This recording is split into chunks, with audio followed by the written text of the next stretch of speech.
It's time for Wretched Radio with Todd Friel. Here we go. Come on down. This is Wretched Radio. Oh, this is going to be good. One of America's fastest growing game sensations. Myth or not a myth? That's right. Myth or not a myth? Because we don't know where Tony happens to be. I think he wandered away. We haven't alerted the authorities yet, but we're really, really close. Joey, our very own in-house Presbyterian. You know, you're the second Presbyterian. We got another Presbyterian here in Atlanta. Did you know that? Excuse me? What makes me the second Presbyterian? You're the first Presbyterian, Thank Joey. you. Zach is the second Presbyterian. Good for him. You could get together and pedo your babies if you'd like to with Zach. Nevertheless, Joey, your job, should you choose to accept it, is to answer the question, is this a myth or is this not a myth? Are you ready to play, sir? I am so ready. I was born for this. You use only 10% of your brain. Myth? Absolute myth. How do you know? How you know It's such bordering thing? on a lie. Well, how do Because you I know read it the is? internet. Well, but everybody knows that you only use 10% of Yeah, your and brain. then I go deeper and read the actual articles and footnotes and whatever that say, See, no, I could have maybe saved you we some use, time, Joey. Maybe we use 10% at a time, but we use the whole thing.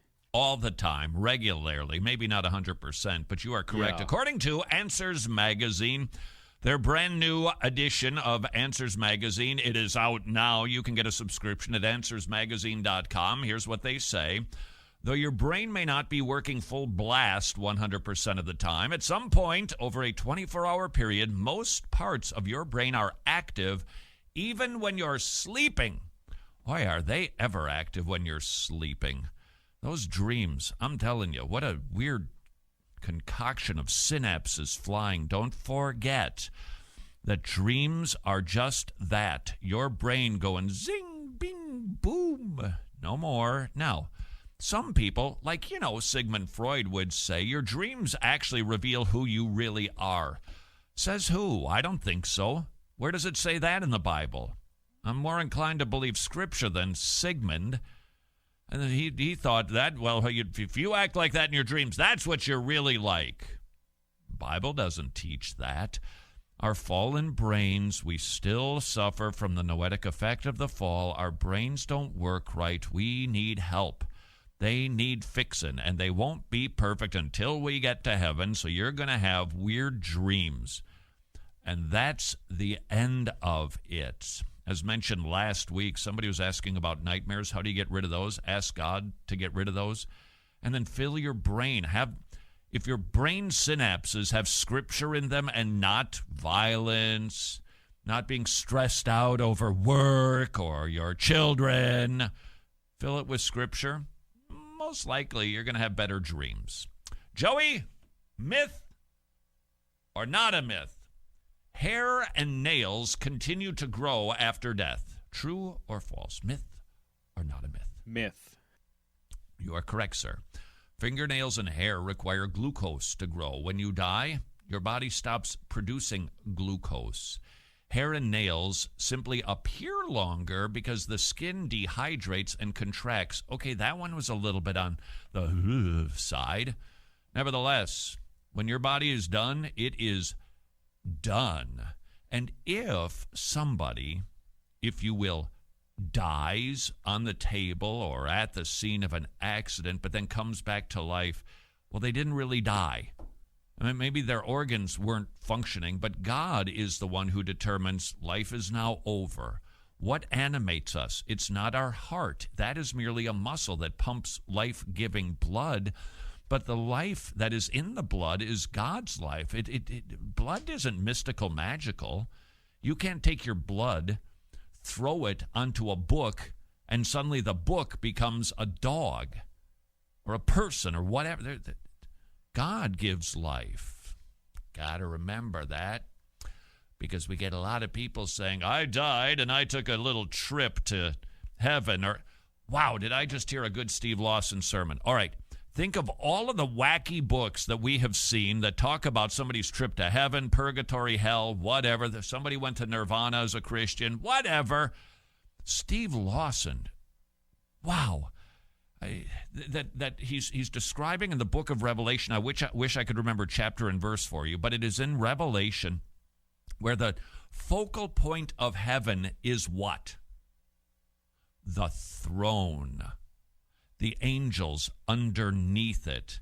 The angels at the side, hovering, everything, all the focus is on the throne, looking at the throne, looking at the throne, looking at the throne. Why? Because of the chair? No, because of the one sitting in the chair.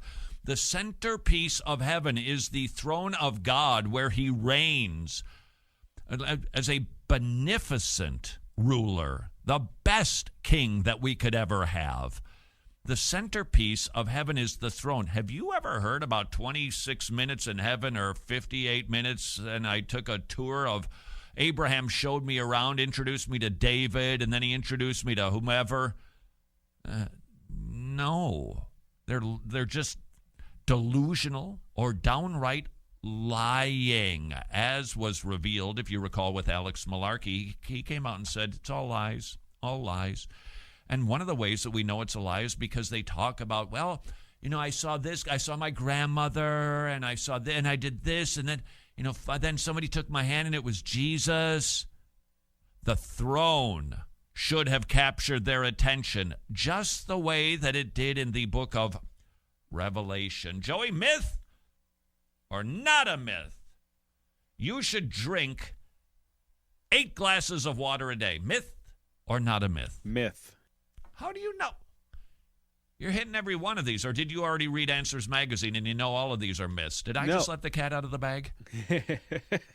No, I read so much random trivia stuff online and wherever. So if we were playing Trivial Pursuit, I'd want to partner with you. Yes, there was one time I was playing Trivial Pursuit. There were 9 of us, so we split into 3 even teams, 4, and me. Of course, I wound up getting help from someone who knew way more than I do. Either wonderful or really, really sad that you know that much trivia. Now, you see, if you need some help with your 80s trivia, then, baby, I'm your man. See what I just did right there? By the way, if you ever play 80s trivia, 9 times out of 10, the correct answer is Duran Duran. Just a little tip. You do not need 8 glasses of water. The human body is composed of about 60% water.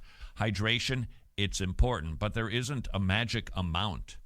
It depends on lots of things. Your activity level, where you live, how dry it is, how healthy you are. You need water, but 8 glasses a day, it's a myth. I've also heard that it's got to be 8 glasses of water. That doesn't include coffee. And then I read, actually, it does include coffee or even diet soda if you want to, as bad as that stuff is for you.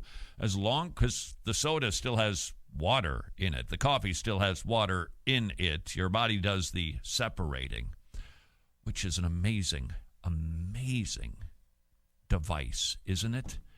There's another article inside of Answers Magazine. I doubt I'll be... found it right here. 100 billion microcomputers in your head. You are fearfully and wonderfully made. Your designer, woo! The human brain is so far advanced compared to every other animal that is out there. The way that your brain just zing, zing, zing, finds stuff, takes in information, spews things out. You don't process it. You don't have to type up what you're about to say. God has made a brain that stores words, puts them in the correct order without really thinking about it, and out they go, which actually can be a problem. Which is why that rascally tongue is kind of dangerous. It's like a forest fire. It's like a little rudder in a ship. It's like a bridle in a horse's mouth. I think those are the 3 examples from nature that James uses. Your tongue.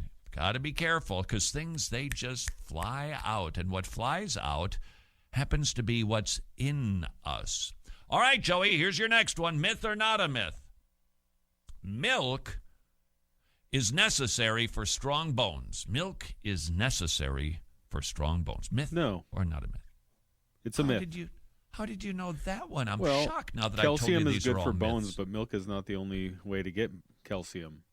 Okay, I'm starting to believe your Trivial Pursuit claim. Let me read the answers response. Milk is not a magic potion. Answers in Genesis use the word magic twice in one paper. It's just an easy way to get the vitamins and calcium thought to prevent bone loss and breaks. Leafy greens, fish. You know what leafy green is really popular right now? Kale. That's the one right there. We were just at a restaurant. It was a kale salad, and it had the crumbly blue cheese and the cranberries and apple slices and slivered almonds. And I said, is it possible that I could get that without the kale part? Could I get the kale salad that way? Because leafy greens, fish, and liver provide the same nutrients as milk. Milk is not a guarantee for healthy bones. Exercise helps a lot against bone maladies, but you can get your milk other ways, which is exactly what Joey said, which is really annoying. It helps, but it's not necessary. Well played, Joey. This is Wretched Radio.